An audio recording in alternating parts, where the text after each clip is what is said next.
Welcome to Resiliency Redefined. I'm your host, Robyne, and I am thrilled to share with you information about resiliency, well-being, performance, education, business, parenting, and everything in between. I'm committed to joining you each week to talk about these big ideas and bring them into action, habits, tools, strategies, tactics that allow us to finally uncover what it takes to truly be well. And I'm just so excited that you're here. This is a first for the podcast. We're actually recording a dual podcast, one that will be shared with our guest, who happens to be Heather Younger, the author of The Self-Leadership. This is an amazing leadership book that I can share with you. I highlighted so much of this book that I would have been probably better not to highlight this book because it's literally all of yellow. This woman is dropping wisdom. So Heather is here on our podcast today, which is such a treat, but we are actually also going to record some of this for her podcast. So join us for this conversation that, let me tell you, we got so deep into hope, leadership, well-being that I actually at one point forgot that we were actually recording a podcast and it wasn't just Heather and I chatting. I hope you enjoy this as much as I enjoyed talking and connecting with the one and only Heather Younger.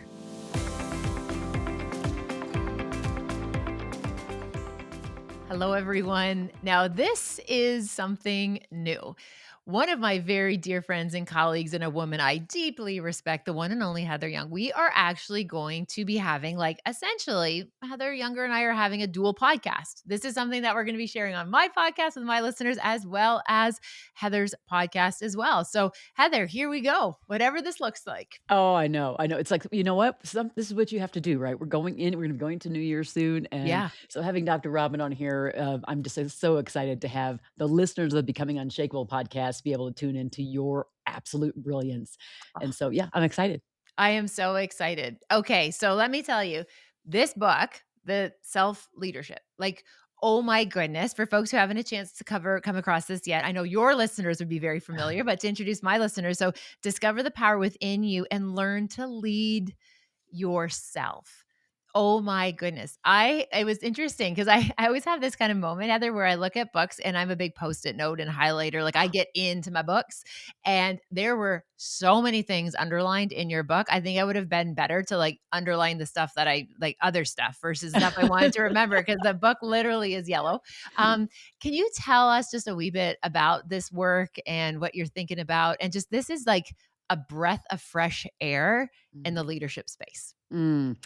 You know, it ca this idea of self-leadership has been around for a long time, but it came to me because you and I are both speakers, and Yes. I consult, and I do a lot of, kind of qualitative research as it relates to employee listening sessions and things like that, and every time I would be, like, between the audiences or listening sessions or talking to leaders, I could hear this sense of, almost like abdication of Mm, responsibility, or, uh like powerlessness or hopelessness, which is yeah. where we connect it here. And it was like, uh, thinking about, like, what do you do to how can I help people understand how they can lead themselves more effectively instead of waiting for someone else to lead them, waiting for someone else to be the green light for their lives, for their Mm, work experiences.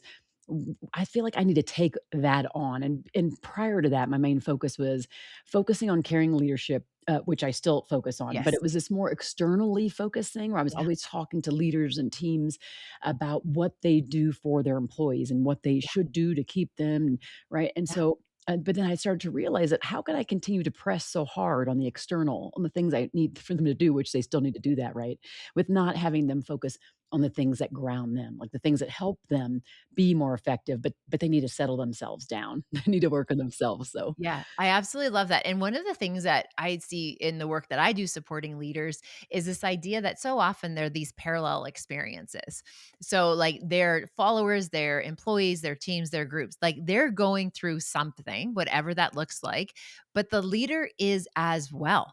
mm, And I love this kind of introduction, or this kind of revisiting the concept of, like, hey, you got to make sure that, like, you're good, that you are doing the things that you have to do, because I think there's this propensity to have what we talk about in my work around, like, this shadow culture, where we might have leaders being Mhm. like, this is what you ought to do, or you could do, or you should do. Meanwhile, I'm going to do it differently because I'm the leader. Whereas, like, I think of whatever, when we really kind of hone in on that idea of self leadership, hold ourselves accountable to that. To me, it's like this big permission slip that, like, this is what we do, and this is why we do it, and why this matters. Mhm. I love that idea because I always say, like, "Don't wait for permission or someone else to be a Yes. green light." Like, Yeah. you are your own permission slip. Yeah. I love FYI. that. You were born that way, and Yeah. I think well, I don't know where we got to this point. I don't know if it's just the macro culture, like, just the big world culture that's making us wanna pause more and wait for someone to say it's time yet.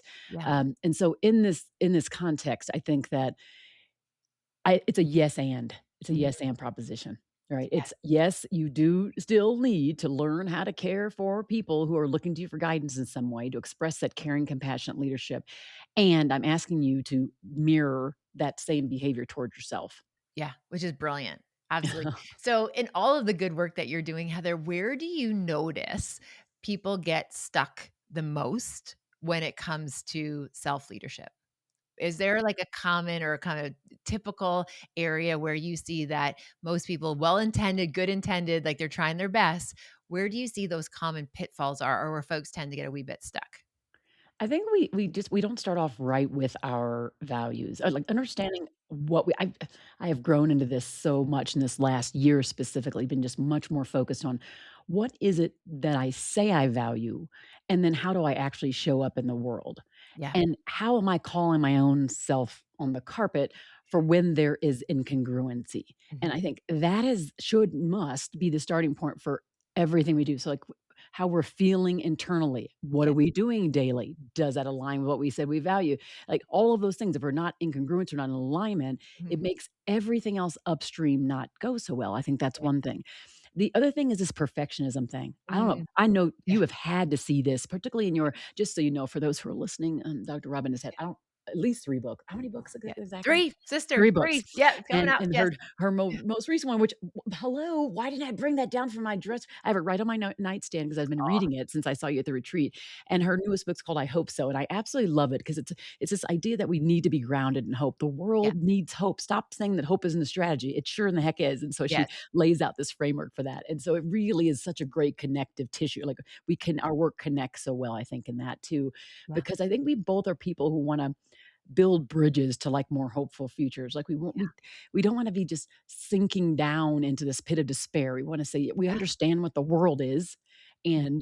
and this is, like, how we want our lens to look, and that's what I Mhm. love about your work and that connection there. Yeah. Um, Thank you.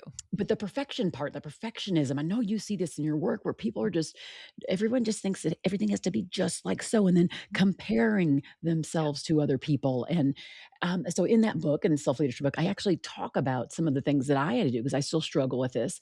But some of the things I've done to, like, I rewire my brain to think of what's happening to the person next to me, or like someone who's doing well in their particular journey. What does that mean for me? And how can Mhm. I look at that differently? And how can my mindset be different Mhm. just by some of the choices I make? And so Yeah. here's like one example of that is I remember I would be social media. Yeah. It's the biggest culprit. It's Yeah. like, don't look, Yeah. don't scroll, don't Yes. scroll. You scroll, and then you start seeing all the people and they're this mastermind, and they're just Yeah. whatever it is that you're seeing, Yeah. and everybody always shows that good stuff, and then you start Mhm. comparing yourself against the good stuff. So what I decided to do was, instead of being like, oh, woe is me, oh, I'm so Yeah. envious, I would look at the people, particularly the ones that I would see often, and I'd say to myself, Heather, you're going to actually feel happy for them. Yeah. You're actually gonna feel joyful. You're gonna feel joyful. As they were gifted to do the thing they're doing on the planet, and you were gifted. And I just started Yeah. to kind of put it in, and as I kept saying that internal self-talk to myself and over and over, I Yeah. got to the point where I would reach out to the people and I'd be like, "Oh my gosh, you are rocking it." Like, Yeah. I started to feel actually good and Yes. happy for the people. Yeah. So I feel like, again, I know this, you be this space, this stuff at an even deeper level. But just thinking about how we can change our own minds by Mhm. just, like, the reframe process. I talk Yeah. about it a lot too. I think it's important. Yeah, it's so many different threads I would love to pull on that, and first of all, thank you for spending time with my wee little book. That brings me deep joy anytime that I hear someone of all the books in the world that this is a book that's taking up some space right now for you. That's beautiful. what you just were saying there about, that invitation to look at something from a different vantage point, I think is so powerful, especially when we fall into that social comparison trap, which is, interestingly from a psychological perspective, social comparison totally makes sense. Right. So back when resources were very, very scarce, like we're talking about, like as we're evolving as a species, when resources were very, very, very like hard to come by, there was a lot of scarcity. We would definitely want to like size ourselves up related to who was in the community, right? Like it absolutely was part of our survival. The interesting thing is that like thankfully access to resources like food, partners, opportunities like that our like communities have gotten a whole lot bigger, right? The world has Mhm. opened up. We've evolved in such this magnificent way, but we're still bringing some of our old habits from evolution with us, which means like, whoa, if I see Heather killing it, that means there's not enough to go around. And Yep, I'm going to be, in this place of scarcity as a speaker, as an author, as a consultant. But that's like such old thinking. yeah. Because if we can acknowledge, like, yeah, okay, weird. I get this kind of vibe where it's like, oh man, look at them doing their thing. And instead of being like, oh, there's something wrong with me, right? Like I'm broken or I'm not doing good enough, being able to be like, oh, I recognize this is like part of my wiring, right? Part of my wiring is we're supposed to be aware of the access and opportunities of resources. Okay, that's a Mhm. really old part of my brain. This evolved version of my brain is going to look at Heather and say, damn, she has paved a way. Mhm. She has a blueprint for where I'm going, and I'm only going to ask people for directions to places that they have gone to. And this woman is Mm. doing it. So I want to look at her and say, yes, sister, how do I do this? Help me. And again, how do we even start doing that? We start doing that by, as you described, physically, emotionally holding space to be happy for them, but then share that to say, like, wow, Mhm. you're doing amazing. I Yep, see your new book. I see your new thing. And I don't know about you, Heather. My experience when you reach out with no ask, yep. literally just to cheer someone on, often, often it's the beginning of an amazing conversation and opportunities to be in community. So, so true. I think I can think of the few times I did this year with people who in our space that have like pretty, we would see as kind of pretty high stature, let's say. Yeah, of course. And they were so grateful. So I think Yeah. one of the lessons that this year taught me by doing that and kind of changing that mindset is that those you see in whatever space you're in who appear to be just super successful or have achieved such things also need affirmations, also need Yes. recognition, also want to be seen, Yeah. and you can do that, like, no matter where you're at. So I think that's just such an exciting kind of perspective or Mhm. enlightenment, to land on. Yeah, that's so beautiful. I love that. So, Heather, what are you getting excited about? We were just talking about that. We're going into the new year. We have this kind of lots of different moving parts going on. Thinking about your work on self-leadership, your consulting, your speaking, like what is it right now that is just getting you fired up and excited about the work?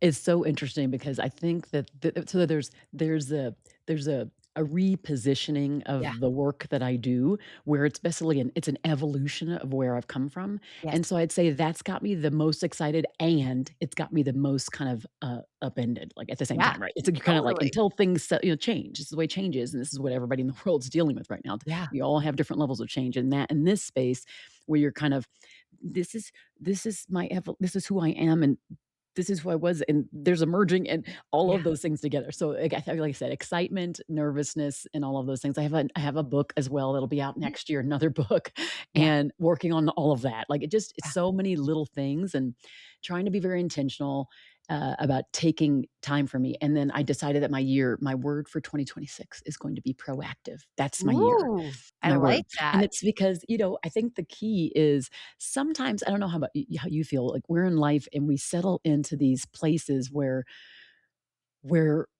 maybe we get a little complacent. Yeah.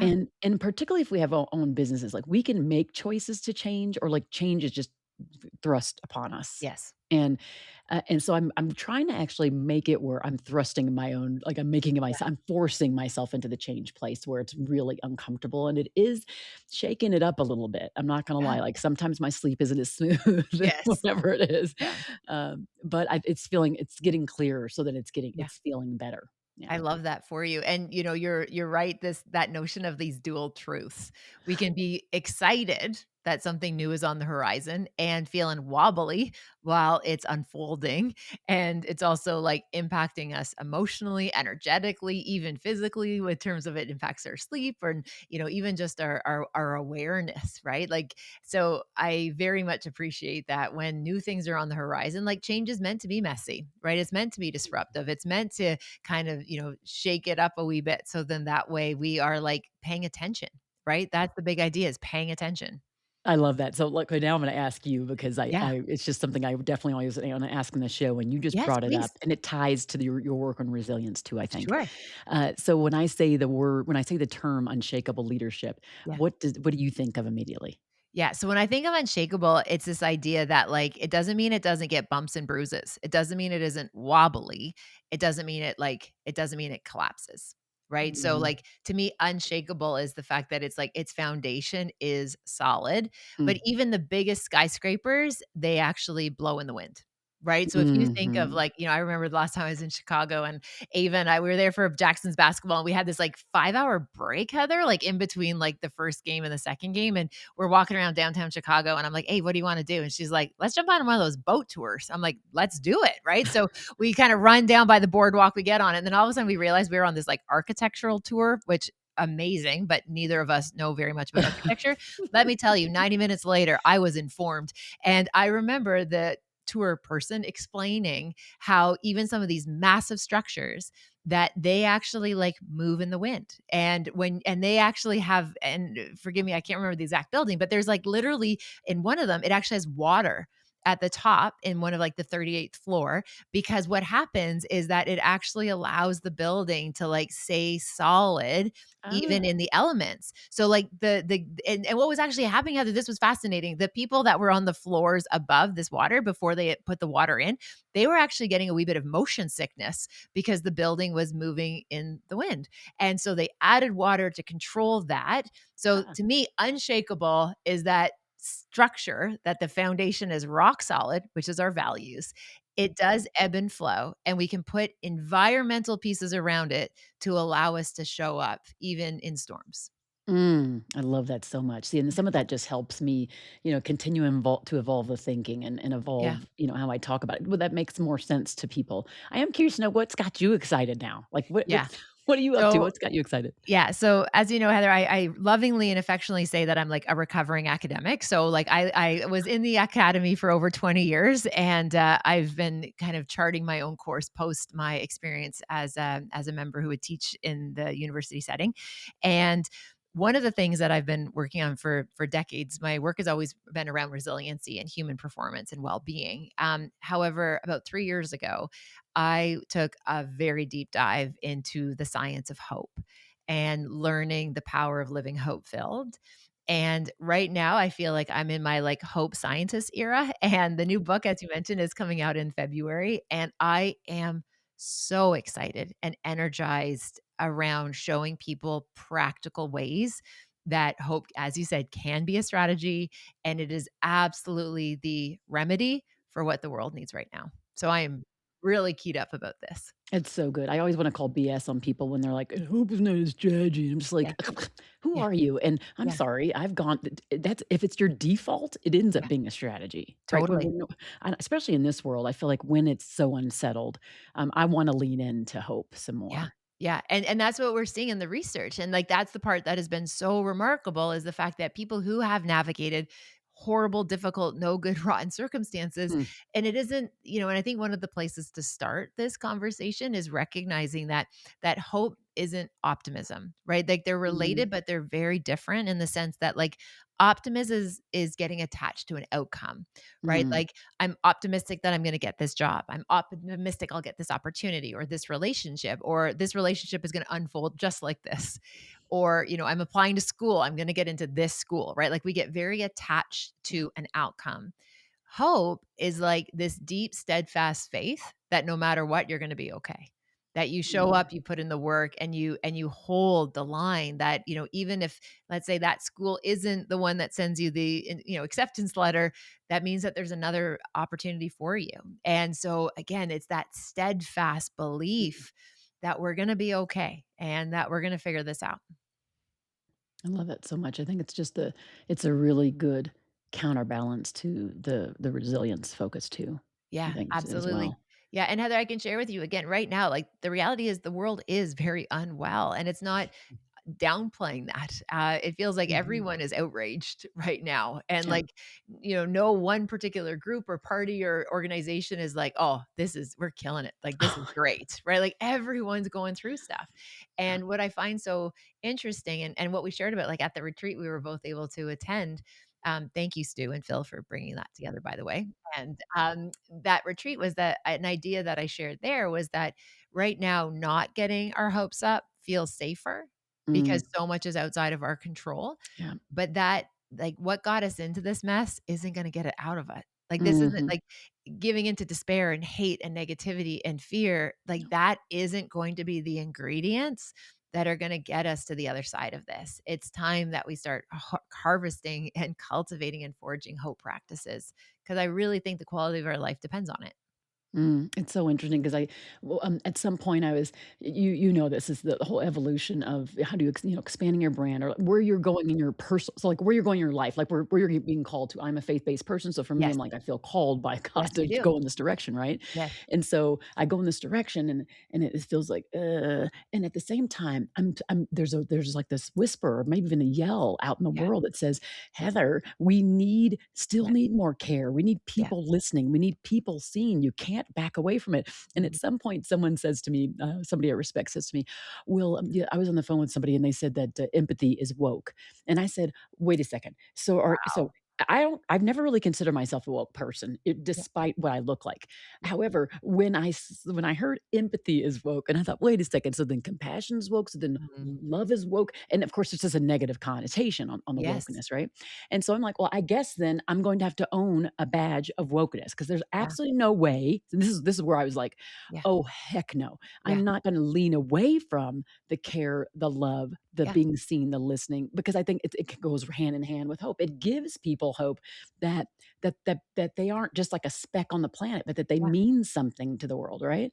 And so Absolutely. I'm with you. Like I saw that, Yeah. I'm like, ooh, I hope so. I'm like, yep, you sure do. Yep, I do Yeah. too. I'm right there with you. Yeah, absolutely. And, it's so amazing because, to me, and it was actually Dr. James Rouse, who we met at the retreat as well, who, he uses the word so often. And again, as somebody who's living in, Colorado right now, who navigates all of these moving parts Yep. and because again, a political, very complicated Yeah. system, he talked so much about this idea of like how love is an act of being heroic. And at Mhm. when I heard him say that, like, standing up right now and saying, no, these are value-based ways of how I want to be in the world. Like, this matters to me because of my faith. This matters to me as a community member, as a mother, as a wife, as a daughter, all of the things. It's Yes. like I can't shut this part off of my humanity and I won't shut this part off. Nope. And I really loved how he like reintroduced to me that idea about heroic. And at one Mm. point I turned to Jenna, who was sitting next to me, and I said, like, Jenna, like essentially what I feel this call. So speaking of what you were saying about this call, I said, in Yes. my heart, I'm just feeling like, man, we got to be heroically hope filled right now. Right. Because Yes. it is an act of rebellion and not in a, excluding people, us versus them. It's like, No. no, no, no. This right now, everybody's competing. It's noisy, it's angry. And what I've seen in the professional landscape, people at the bottom compete, people at the top collaborate. And I wanna Mhm. be at that top where people are Yes. collaborating, where people Yep. are getting their hopes up, where people are celebrating other people's wins and Yep. recognizing that scarcity of like, "Oh, there's if I'm happy for you, there's not enough for me." Like, no, there's Mm-mm. more than enough to go around. Yep, and I think that word that if I had to choose a second word for 2026, it would be that kind of partnership or Yeah, collaboration. Because I do think that we are so much better together, and I do yeah, think that each of us can give each other hope, and we all can also help each other be seen and feel yes, like, we matter on the planet. So I feel like absolutely. it's so exciting, and I'm like, I can't wait to, like, how many more partnerships? How many more ways can I take someone else's genius, merge them with my genius, create Yeah, a bigger genius that then yeah. impacts more people, right? Yeah, absolutely. And it's, I was it's funny you say that. I was at an event a wee while ago, and somebody was, they were doing this kind of like word to describe yourself. Like if you were to meet somebody and they would describe you in one word, how would they describe you? And of course, icebreakers literally make me cringe. So I was like watching this group being like, oh sweet Jesus, like if I was at that table, like I was there as a guest, right? So like I wasn't in the icebreaker activity. Anyway, and this one gentleman who was clearly a very well-positioned person in leadership in this table at this group, sorry. He's like, "Oh, well, I think people would say, like that I'm like always right. Like because I'm always right. I'm pretty much a know-it-all."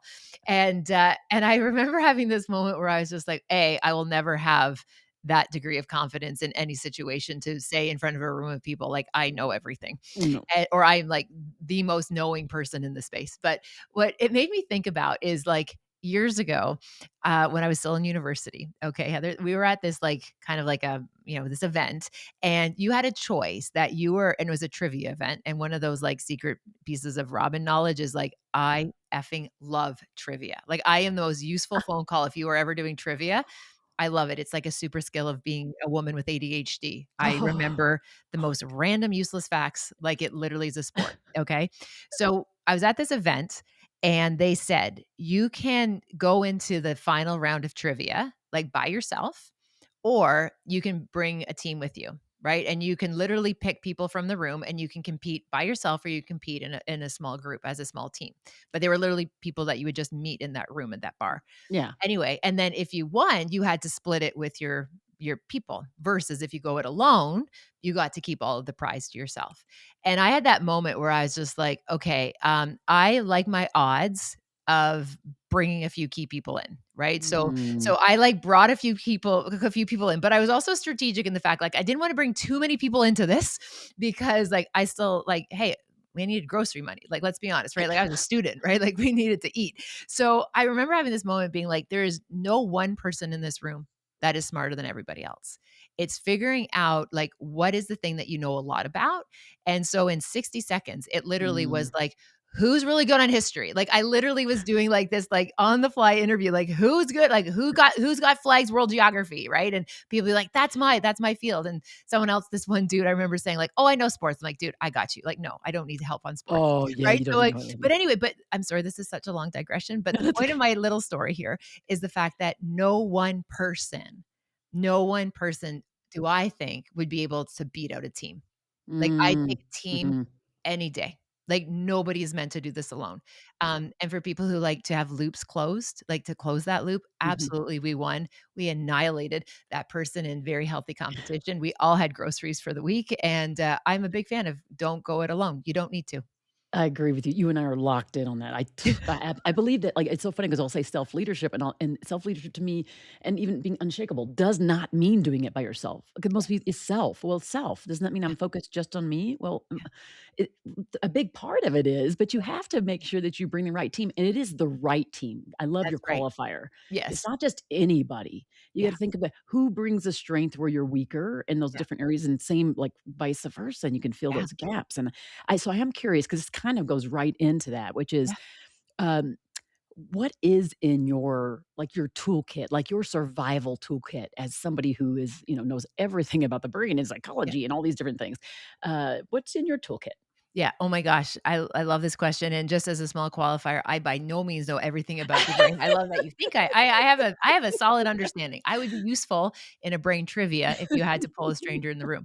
But there's lots of folks who know more than I do about it. But what's so important to me personally, again, you've already tapped on in terms of our value system. Like Mhm. without a doubt, at this age of my life, at 46 years old, Yeah. I absolutely have a solid sense of who I am and who I am not, Mm. and I don't run other people's races. Like, I am Mm. so locked in of knowing what my values are, what matters to me. I make what matters most matter most, and I make sure that my inner circle, my family, my home team, that they know that they come first, right? So part of Mhm. my practice in terms of resiliency in life and well-being is just that clarity. All of this is so temporary in the sense that Mm. the days are very, very long some days as that, that old quote goes where the days are long, but the years are short. Yeah. My time here is very precious as Yeah. my time with my family. So that's locked in for me. Mm. The other piece that I've learned along the way, and as somebody who's navigated, gosh, like a lot, like, I dropped out of high school, I navigated addictions, I navigated a catastrophic car accident, I've Yeah. navigated many different seasons in my life, mental health, emotional health, lots of different things.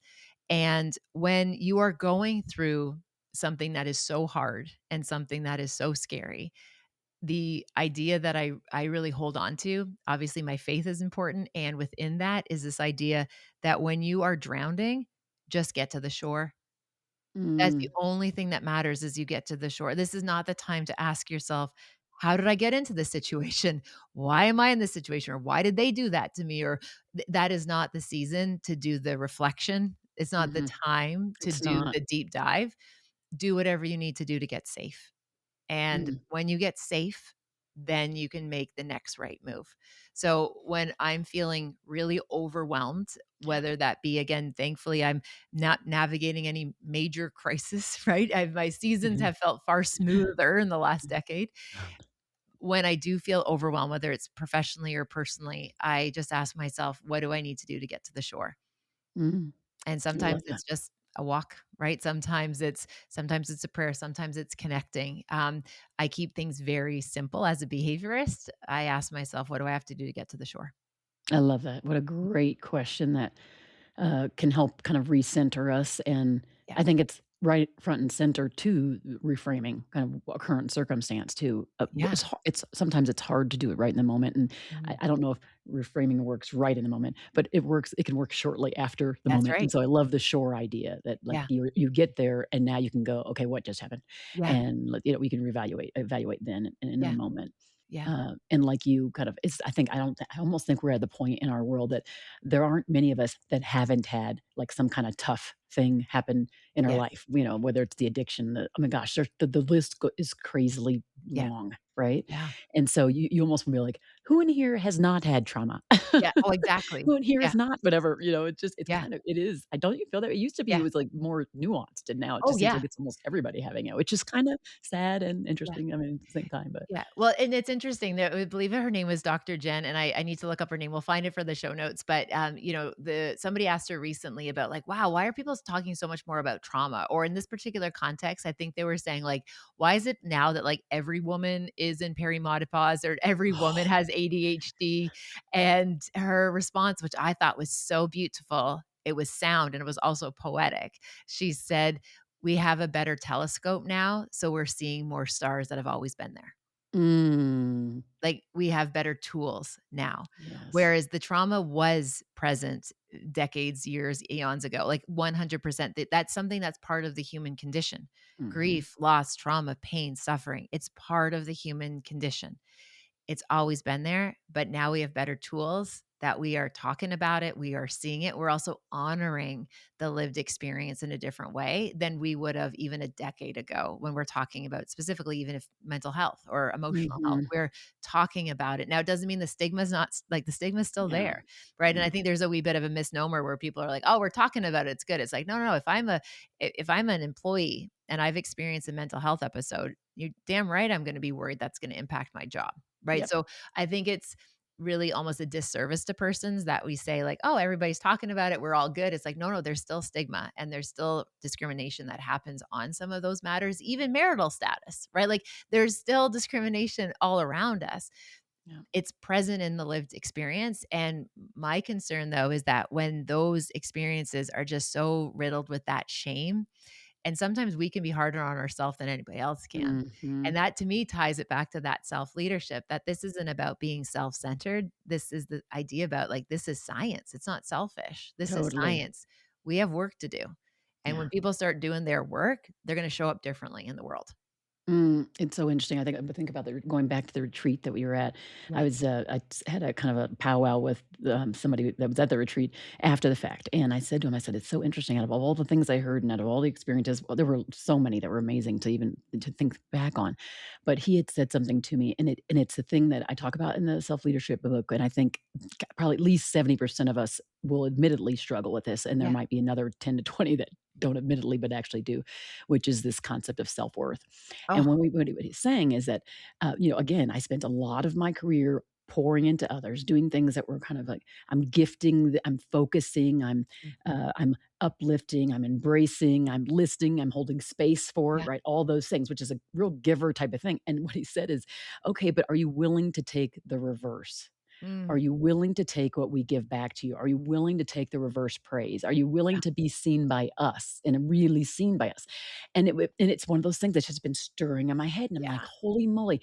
2 Yeah. years ago, I faced this. I knew this was a thing. I had been working towards it, and I thought I had gotten past it. And as he asked me the question, I Yeah. thought, "Uh-oh, Yeah. I'm not sure I'm fully there yet." Like, I Yeah. don't know I can answer that with, with gusto, Yeah. you know? Oh, that those pauses, right? But, like, a friend of mine, Doctor, Jay Papasan, he says, "You can't read the label from inside the box." And sometimes having other people be able to share that with you in that safe space, right? In that space where, Mhm. we were very vulnerable and people were showing up for each other.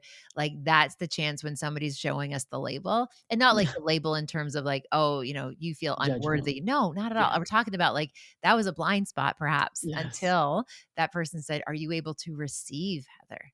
Are you Yeah. able to receive?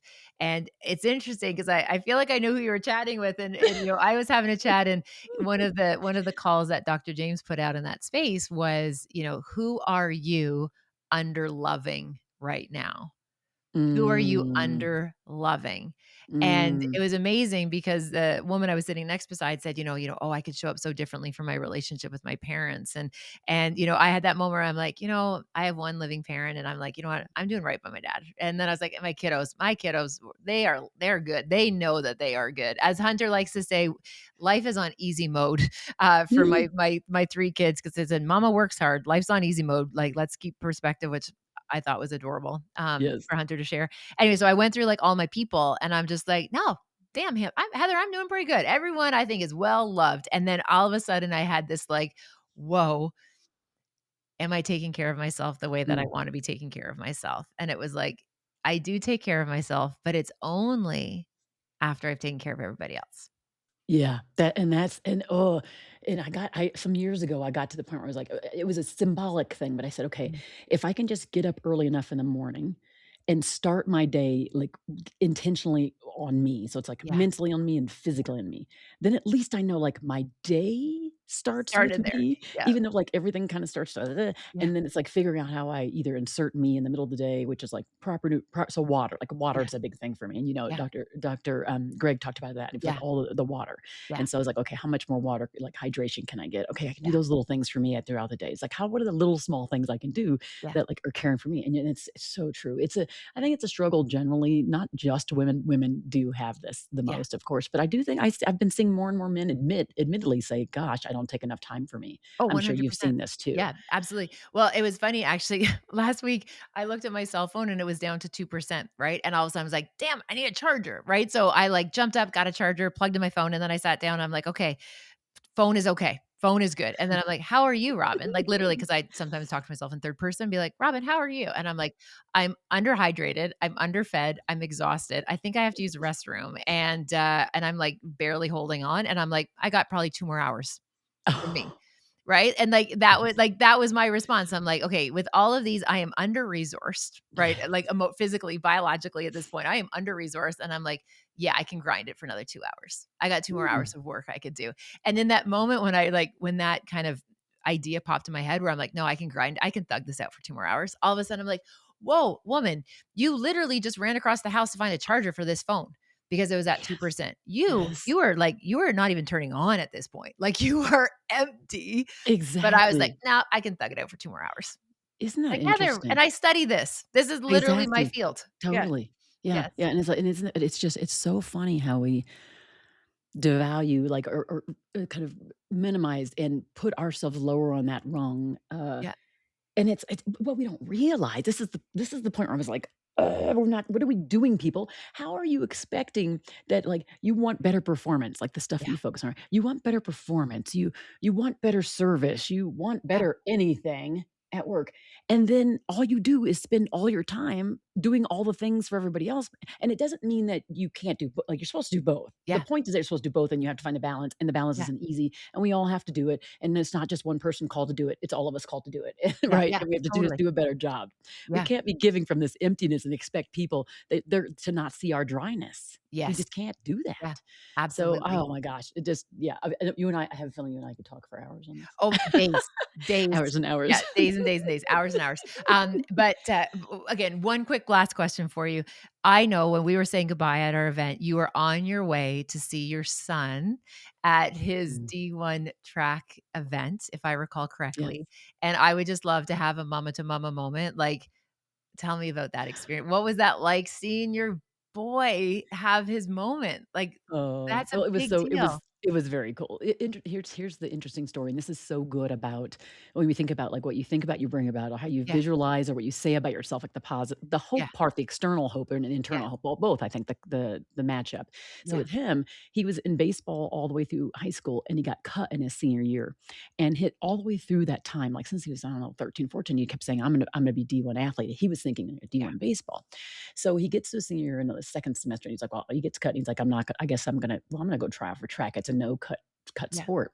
So he tries out, and they immediately are like, "This guy's like 6'4", 220." They're like, yeah, "Go over there to this shot put yeah. discus area. You go do that." And then he ended up taking, this regional meet, and then he took 7th for state. And Yes, he we did. w and he was had gotten so he goes to the United States Naval Academy in Annapolis, Yes. and the coach there, he's a plebe this year. He sent the coach, like, information, like, here's videos from those different things I Yeah, did, here's some recommendations from the coaches in high school, and the coach was like, yeah, go ahead and fill out your, NCAA stuff, you're in-house." And so to see it, like, he said it to himself since he was younger, and it was for a different sport, but, like, for yeah, what he thought about, he brought about, what he said out loud about itself happened, and so to see him there, this big old guy, they're all, yeah.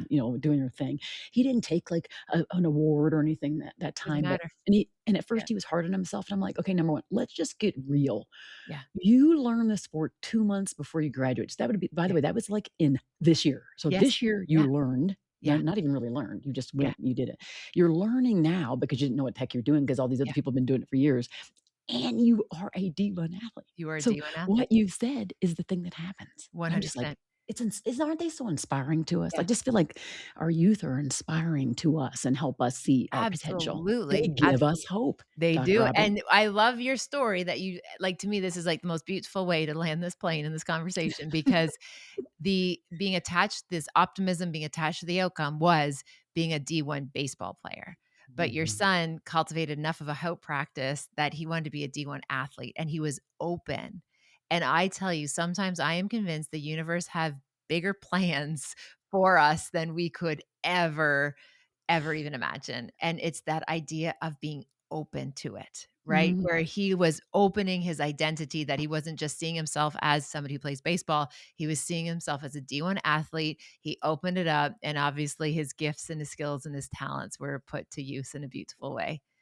I'm I love so when you say beautiful. I love it. By the Oh, way, I love it when you say beautiful, you say beautiful, and I there just you go. absolutely love it. Oh, well, you I are a love you gem. too. Oh, I just love being able to be in community with you, and I am cheering so loud and so hard for Uh, you and all of the beautiful work. Oh, mm. there you go. All the good, beautiful work that you're doing, my friend Heather. I love So it. and I tell you, this is my very first, like, dual podcast like this. Mhm. So I hope you, thank you for coming on to chat with my listeners. I'm so excited to now be connected with your listeners, and I hope we get to do this again real soon. Oh, yes, absolutely, and big hugs, kiss Mhm. to you. I'm All so to glad to be aligned, and you know what? You help me become more unshakable too, so thank you for being my space. Thank you for spending time with this podcast episode today. I hope you found something helpful in Resiliency Redefined. Please feel free to share it with somebody who you might think could benefit. Maybe there was something useful, something in particular that you think you could pay forward. Also, if you have a moment, please feel free to rate and review this podcast wherever you like to listen to your podcast. It means the world to me. And again, thanks for your time. Thank you for your interest. Take good care, and I'll see you next time.